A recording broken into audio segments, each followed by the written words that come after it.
কালির বাবারা বাইরে রে, সকালবেলা যখন আমি ঘুম থেকে উঠলাম, সকালবেলা ঘুম থেকে ওঠার পরে ব্রাশটা সাবানটা আর মগটা লইয়া কলপারে গেলাম।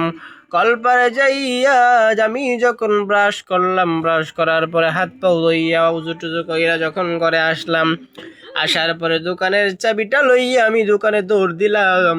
দোকানে যাইয়া দোকান রেডি করলাম।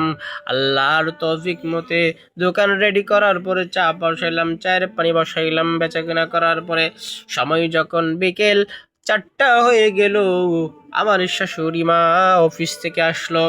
আসার পরে উনি দোকানে বসলো, আমি বাসায় আসলাম। এসে দেখি আমার স্ত্রী ঘুমায় রয়েছে। বলেন না সুবহানাল্লাহ। শুধু তাই না, এরপরে আমি যখন গোসল করলাম, গোসল করার পরে সে আমাকে খাবার দেয় না। সে বলে তুমি বিরিয়ানি খাবা। আমি বললাম ঠিক আছে, যা ইচ্ছে তা দাও। দেওয়ার পরে আমি খাইলাম। খাওয়া দাওয়ার পরে যখন কিছুক্ষণ রেস্ট নিলাম, রেস্ট নেওয়ার পরে যখন রাত কয়টা বাজে, আরও অনেক 6টা থেকে 7টা বাজে, তখন আমার ওয়াইফ আমার শাশুড়ির কাছে আমার নামে গন্ডগোল লাগাই দিল। গন্ডগোল কি জানেননি? দোকান করে নামের নামে খালি নাম পালাই দোকান। বলে না সুবহানাল্লাহ। আল্লাহ তাকে আর বলার তৌফিক দান করুক। ওয়া আখির দাওয়ানা আলহামদুলিল্লাহি রাব্বিল আলামিন।